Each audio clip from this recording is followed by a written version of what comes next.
Bienvenidas y bienvenidos a Día Cero, tu dosis de ciberseguridad para el mundo real. En este apasionante podcast desmitificaremos el complejo mundo de la ciberseguridad y la protección en línea, haciéndolo accesible y relevante para todos, sin importar tu nivel de conocimiento técnico. Sumérgete con nosotros en un universo de consejos prácticos y trucos efectivos para poder proteger tus datos, identidad y privacidad en el vasto mundo digital. Conversaremos sobre las últimas amenazas, te mantendremos al día con las mejores prácticas de seguridad y descubriremos herramientas que harán de tu experiencia en línea una verdadera fortaleza. No importa si te preocupa el robo de identidad, los fraudes electrónicos o simplemente deseas proteger a tu familia en internet, Día Cero tiene la información que necesitas. Así que únete a nosotros en este emocionante viaje en donde cada episodio será un paso más hacia la vida digital más segura. Prepárate para tomar el control de tu seguridad en línea con Día Cero, porque protegernos en el mundo digital es tarea de todos y aquí encontrarás las herramientas para lograrlo. Bienvenido a casa, bienvenido a Día Cero. Bienvenidos y bienvenidas sean todos ustedes a un episodio más de Día Cero, tu dosis de ciberseguridad, episodio número 25, tras las huellas digitales, análisis forense, ¿no? Y esto surge precisamente porque por ahí se han dado a conocer ciertas noticias un poco, preocupantes, de que otra vez están, hackeando a la Sedena y que, no hay medidas necesarias para poder contrarrestar esto, ¿no? Y por eso es la importancia del análisis forense.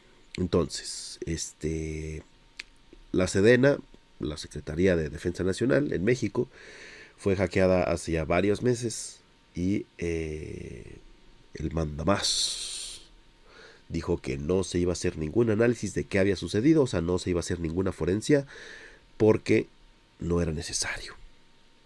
Meses después se los vuelven a ensartar. Entonces, por eso es que vamos a recorrer un poquito todo el tema de análisis forense y por qué sí es importante, ¿vale?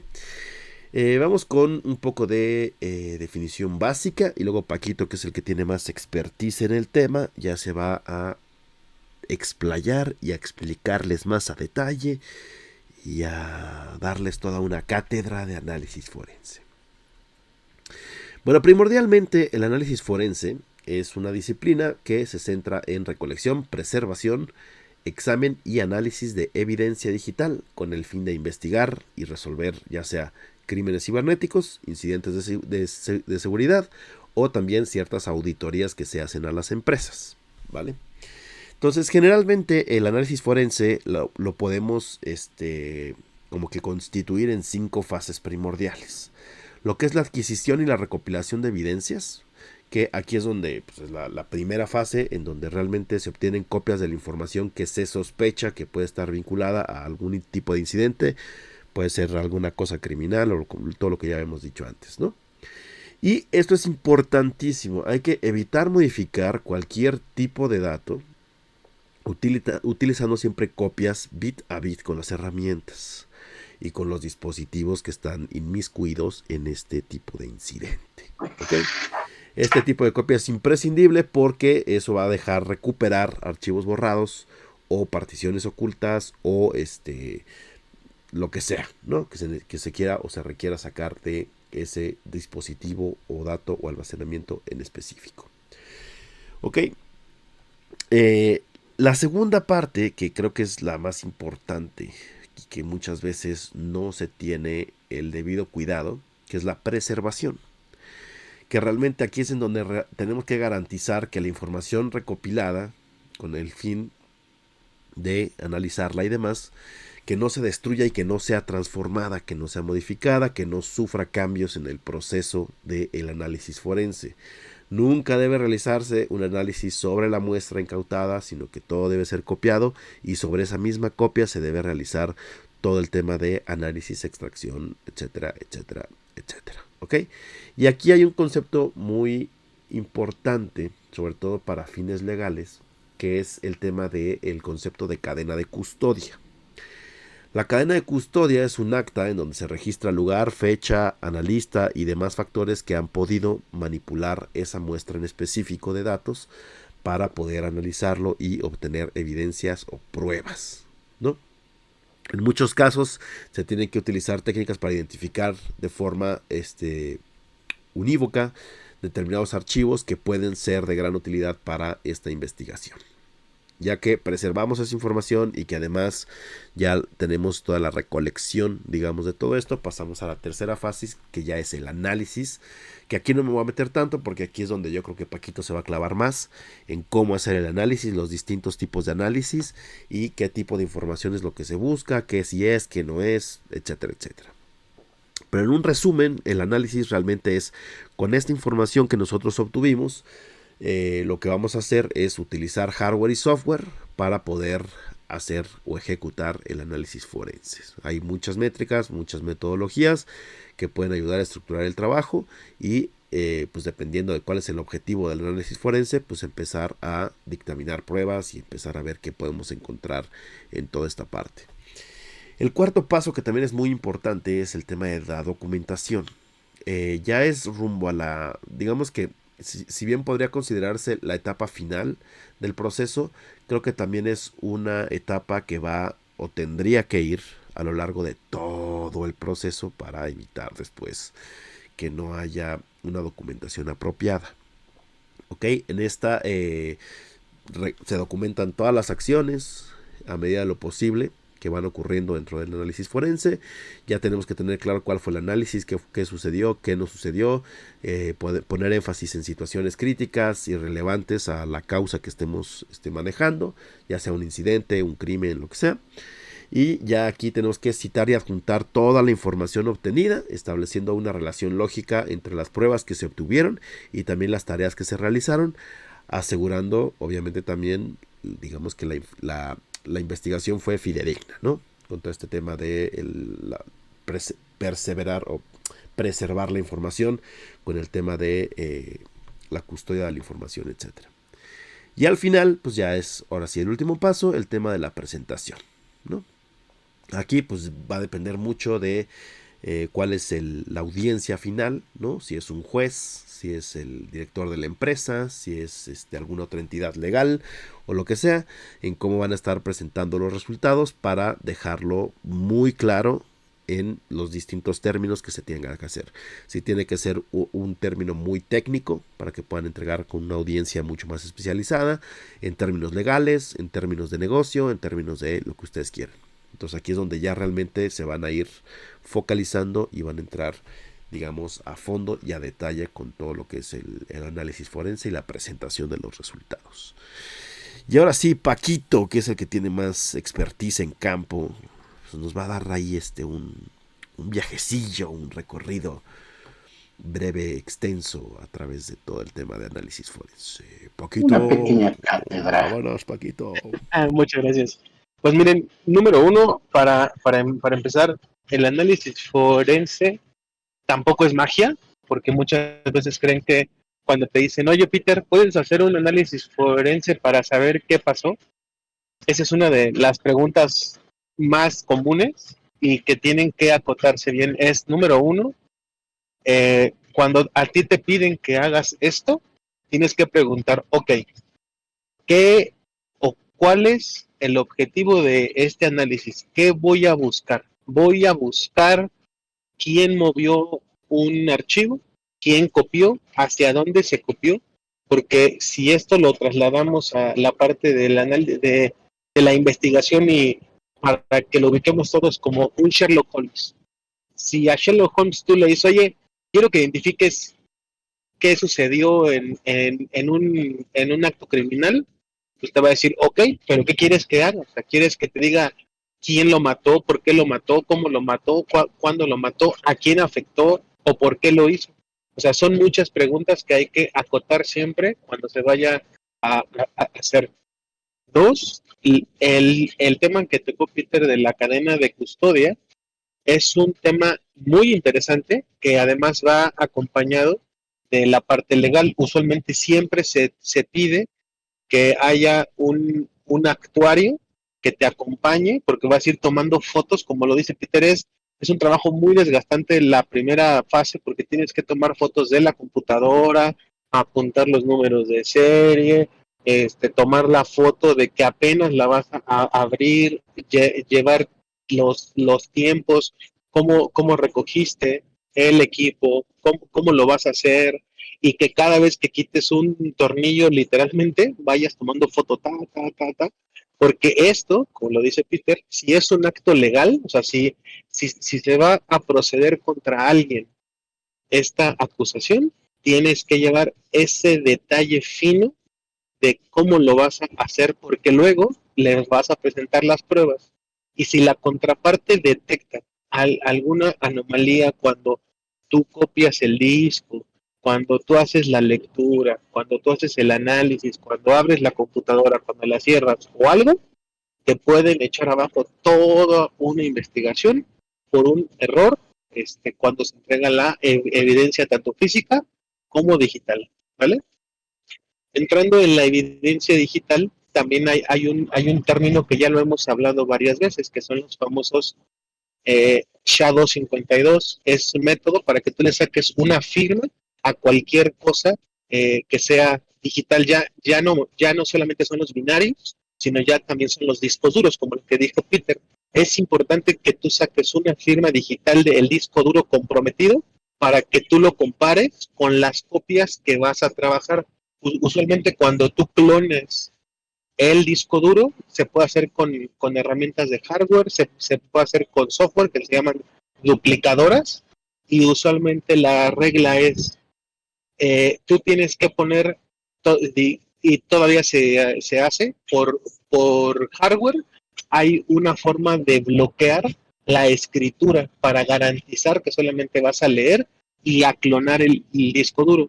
Usualmente se hacen de 2 a 3 clones más el original. El original se le entrega al actuario para que lo selle, y la primera copia también se le entrega. Tú te llevas como analista las otras 2 para que a partir de esas 2 tú puedas hacer la recopilación de los datos, listar todo lo que viene pues en el disco duro como un inventario, y de ahí comenzar a hacer las búsquedas, ¿vale? Pero todo esto es para la parte legal. Si solamente se quiere hacer una investigación interna, bueno, ahí sí ya te puedes saltar algunos pasos, porque pues es tedioso hacerlo para cualquier cosa, ¿no? Puedes omitir algunos pasos como la evidencia física para realizar una investigación. Ahora, número 4, ¿para qué se usa esto? Precisamente para entender hacia dónde se movió la información, si la borraron, si alguien se conectó a una computadora y de ahí la sacó para otro lado, quién se conectó, a qué hora se conectó. Hay datos que puedes saber qué procesos estaban corriendo, que es la memoria, que recordemos que la memoria RAM es la parte volátil de la computadora. ¿Cómo haces la adquisición? Ya hay muchos artefactos de software que te permiten hacer lo que se le llama un dompeo de la memoria. Y aquí viene otra característica que también dijo Peter. Si vas a analizar una computadora comprometida, no la puedes apagar porque vas a perder la parte de la memoria RAM. Tienes que dejarla prendida para hacer la adquisición, y una vez hecho esa adquisición, ahora te vas sobre el disco duro. Pero tiene que ser también con pasos porque si no puedes perder comunicación.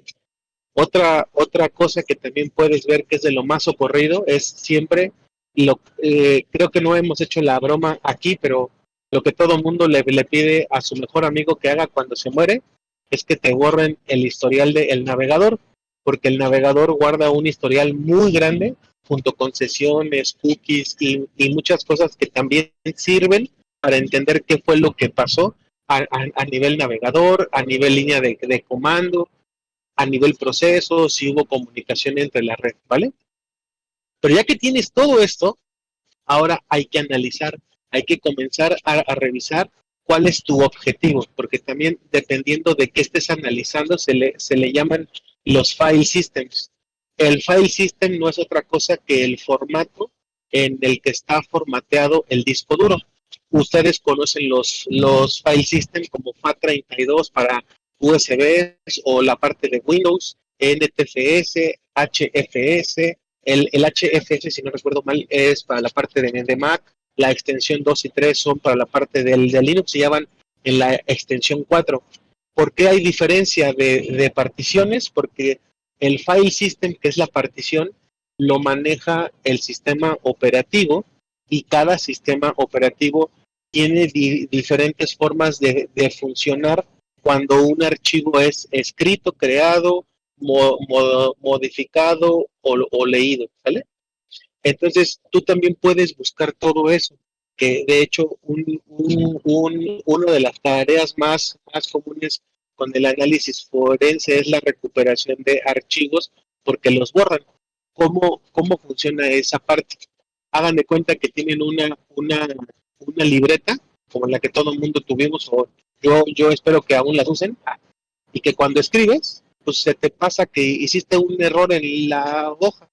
Lo más común es que tú la arranques y comiences a escribir en otra hoja. Cuando tú arrancas la hoja, tienes la posibilidad de que si lo hiciste bien y le dejaste como un margen, puedes volverla a reponer porque le puedes volver a hacer los hoyitos y volver a ponerlo en el gusano. Cuando tú lo borras, lo único que se borra es esa liga de en donde comienza el archivo, pero el archivo ahí se queda, esperando que por alguna razón tú crees más archivos y sobreescribas. Cuando tú sobreescribes sobre ese espacio, bueno, ahí ya se vuelve un poquito más difícil la recuperación, ¿vale? Pero así funciona el borrado de un archivo. Es por lo que a veces siempre te dicen, oye, ¿quieres recuperar tus archivos cuando se borraron? Sí, entonces ya no te pongas a generar más. Frena ese proceso y ponte a buscar con herramientas que es muy común, ya las hay muy fácil. La recuperación de archivos en USB, en discos duros e inclusive en teléfonos. Esa es otra cosa. Ya hoy el análisis forense se puede extender ya no solamente a computadoras, ya también se hace sobre dispositivos móviles. ¿Bajo qué características? Las características son muy especiales porque dependes ahí también de más cosas. Si el disco duro para un dispositivo móvil como iOS, que lo cifra desde un inicio, pues tienes que tener la clave para descifrar el disco duro, para poder hacer la copia y poder escarbar y analizar. Con un Android, pues si no lo tienes cifrado, se vuelve fácil, pero si tienes pues cifrado, pues también tienes que hacer lo mismo, ¿no? Y también aplica para las computadoras. Si un disco duro está cifrado, tienes que tener la contraseña para descifrarlo para poder hacer el análisis correspondiente, ¿vale? Sí, porque de hecho Android ni siquiera, o sea, aunque no esté cifrado, aunque esté prendido el teléfono, si está Establecer, bloqueado, como ya lo dijimos, si está y si está bloqueado bloqueado, y tú lo ajá, conectas a la PC, no te lo lee, güey. ajá, Hasta que lo el teléfono, desbloqueas, ajá, exacto, hasta que lo exacto. desbloqueas ya te lo abre. Sí, y ahí volvemos a lo mismo, ¿no? Siempre es el tema de que tú lo puedas leer, pues en texto plano. Si hay algo que te lo evita, cualquier mecanismo que ahora ya hay mecanismos más avanzados, ¿no? Como por ejemplo la contraseña el UEFI, la protección del cifrado desde el arranque, el cifrado de ciertas partes del disco duro. Todo eso son trabas que puedes encontrar cuando haces tú un análisis forense hacia un disco duro. Es interesante también conocer que muchas veces la recuperación de archivos tiene que ver con, con las partes de la memoria y del disco duro, pero no me voy a meter ahí porque esto ya es demasiado. Pero lo que sí es importante es, recordemos que todo lo que tú conectes a una computadora, una USB, que ahora ya es lo más común, un teléfono también para cargarlo o acceder a él, o cualquier cosa que tú conectes, casi todos los sistemas operativos van llevando un log de qué has conectado y puedes ir buscando, por ejemplo, por las USBs, a qué fabricante pertenece. Y así como lo puedes hacer con una USB, puedes hacerlo con un sitio web, puedes hacerlo con un proceso. Si tú ejecutas cosas desde cualquier parte, desde la línea de comando, desde el navegador, desde el explorador o algunos otros como de Linux, hay una forma de tener la trazabilidad para entender quién lo ejecutó, con qué permisos, qué usuario estaba logueado. O sea, recordemos que sí hay mucha información en una computadora que nos puede ayudar para hacer estos análisis y obviamente pues yo les recomiendo que tengan también cuidado, como lo hemos hablado muchísimas veces en el programa, de cómo usan su computadora del trabajo. Porque si a la computadora del trabajo se la pasan conectándole cosas y se la pasan conectándose a sitios o para uso personal, estén seguros que cuando alguien les quiera hacer un análisis forense de su computadora, van a encontrar cosas que no les van a gustar y obviamente pues los van a meter en un gran lío, ¿vale? Otra parte muy curiosa del análisis forense es que también ha evolucionado mucho la verdad. Al inicio, como casi todo, era a mano, que hay un caso muy específico que yo nunca le he podido preguntar a alguien que lo haya hecho, que decían que antes, como no podías hacer los dompeos de memoria vía software, tenías que hacerlos vía hardware. Y Ok. decían que tenías que quitarle la memoria RAM así rapidísimo y congelarla o enfriarla para que te diera tiempo de leerla con un lector de memoria RAM para extraer lo que venía en la computadora. Nunca lo he comprobado, nunca me lo han este, corroborado, así que se los dejo si quieren Sigue para, siendo para mito. después. ¿Ah? Sigue siendo un mito, ¿no? Entonces, pero ya hoy de hecho hay herramientas que te permiten hacer la forencia sin necesidad inclusive de que frenes al usuario. Puedes tú dejarlo que haga lo que él quiera, pero hay herramientas que ya por el punto final tienen acceso a toda la información que se está corriendo en la memoria. Y número dos, si ustedes son administradores, siempre recuerden que tenemos tanta información como la computadora sea capaz de loguear o registrar. Si no tienen prendidos los logs, si no tienen prendidos los permisos y simplemente hay un usuario que pueda hacer todo, pues estamos en un problema porque vamos a estar buscando una aguja en un papel, ¿vale? Que yo creo que también es un dato muy, muy interesante, ¿no? Que muchas veces ya no necesitas al equipo que vaya y te quite la computadora para poder hacerlo. Ahora les cuento casos muy interesantes.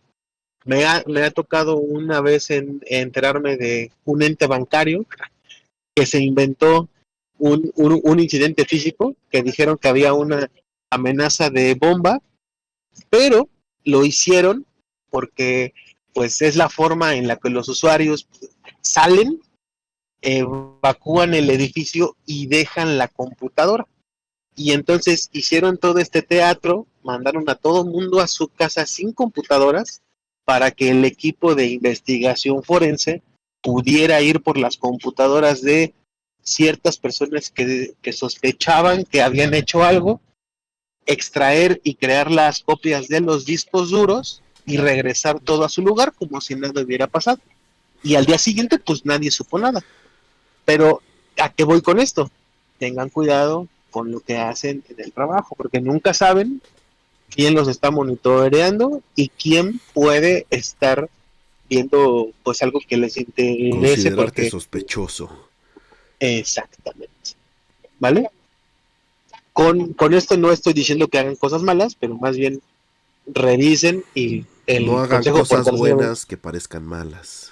exactamente, exactamente, porque el análisis forense, la verdad, tiene muchas capacidades, tiene mucho alcance y obviamente que no queremos que a nadie nos pase nada, pero también que entiendan hasta dónde puede llegar un análisis forense con diferentes dispositivos, ¿no?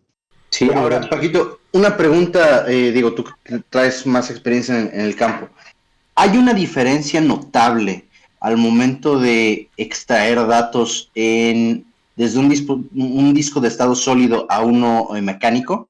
Sí, esa es una gran pregunta. De hecho, para los que aún han usado discos duros mecánicos, había una función que se llamaba desfragmentación. Cuando tú desfragmentabas, era porque el disco duro, como funcionaba o como funciona usualmente un disco duro mecánico, va dando vueltas y cuando escribe los archivos va escribiendo pero aleatoriamente en los diferentes sectores y entonces digamos que pintabas en una hoja pero en diferentes cuadros y cuando querías pintar algo más grande te dabas cuenta que ya habías consumido muchos cuadros y tenías espacio y como si se pudiera, lo que hacía la defragmentación es que juntaba toda la información ya de un solo lado y te volvía a dejar todo el espacio en blanco junto para que volvieras a colocar archivos más grandes. En el caso del disco de estado sólido o memorias USBs, es un poquito más difícil porque ahí no hay un mecanismo que esté escribiendo aleatoriamente ni esté girando, sino ya simplemente es una memoria electrónica que ahí hace los movimientos. Y entonces en un estado sólido o una USB, como la escritura es más constante y usualmente los discos eran más chicos o siguen siendo más chicos que los mecánicos, pues es muy fácil sobreescribir rápidamente estos dispositivos. Sí hay diferencia, sí hay diferente complejidad, pero aún se puede hacer cosas, sobre todo en las USBs, ¿vale? En los discos duros de estado sólido se complica un poco. Y obviamente que esto también se refleja, también a alguien que no usa estado sólido, también son los celulares, ¿no? Ahí también hay un cierto reto, pero ya lo han superado y de hecho ya lo saben, ¿no? Hay tecnologías como Celebrite, que es una de las que usan para un análisis forense sobre dispositivo iOS. No me acuerdo cuál es la que se usa para Android, pero también hay herramienta muy especializada para los teléfonos celulares para hacerlo un poco más fácil esta extracción pues, de los datos. No me quise ir tan adentro, sino más bien explicarlo de qué podemos esperar y sobre todo qué preguntar, que yo creo que lo vuelvo a insistir. Muchas veces la gente cree que cuando le hablas de análisis forense, tú tienes como una bola de cristal y te Sí, sabes güey. toda la respuesta, ¿no? Que justo ahí entra mucho el tema o sea, siempre se te acerca alguien diciendo, oye, es que borré mi disco duro, ¿me puedes recuperar mis datos? Sí, Y sí. piensan justo que tienes la herramienta a la mano para poderlo recuperar en 3 patadas. Sí hay muchas herramientas en la red que te pueden ayudar a eso, pero depende a qué nivel y qué tanta información quieras recuperar. Exactamente. Porque justo pues piensan que la recuperación es muy rápida. Y luego cuando les dices, sí, pero va a salir caro, ay, Ajá. pero ¿por qué? Pues es que no es tan fácil, o Sí, sea, no. sí lleva un proceso, lleva una mecánica, lleva una investigación donde tienes que tratar de encontrar en dónde se localizan los archivos. Como mencionaban hace ratito con el ejemplo de la hoja, Ujú, eh, muchas veces los nombres se guardan como una especie de índice ujú.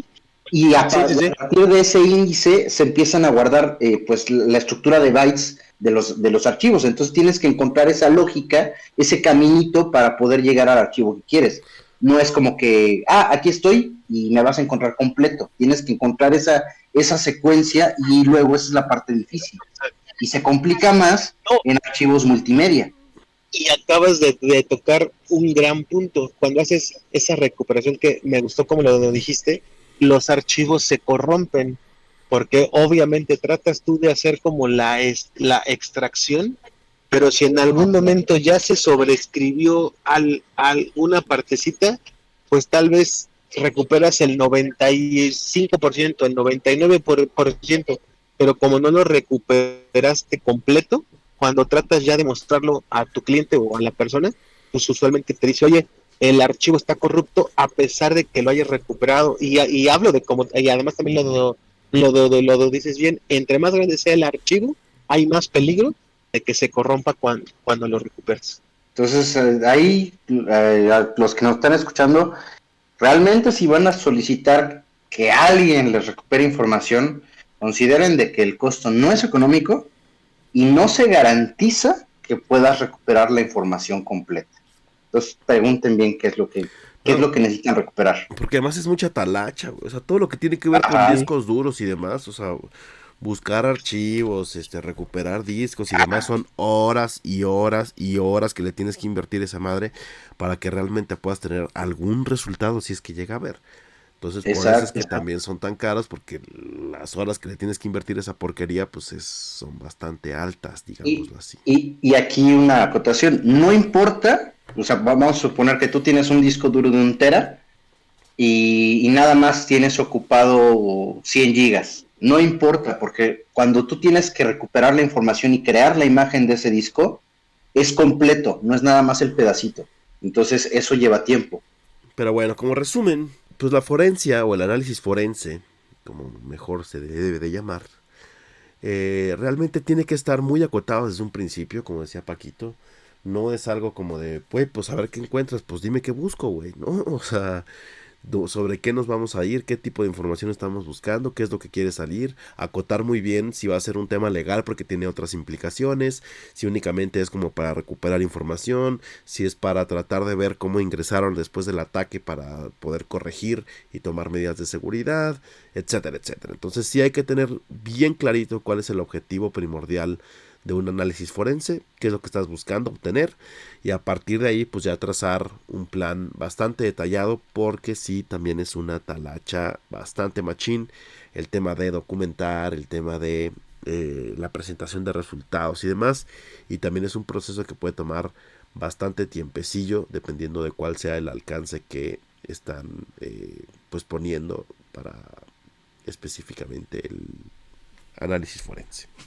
Y que además también usualmente el cobro es por mega recuperado. Uh-huh. Que también tengan en cuenta eso, sean una empresa o sean un usuario final, pues se les va a cobrar bajo esa métrica y pues obviamente eso es lo que sube mucho el precio, ¿no? Sí.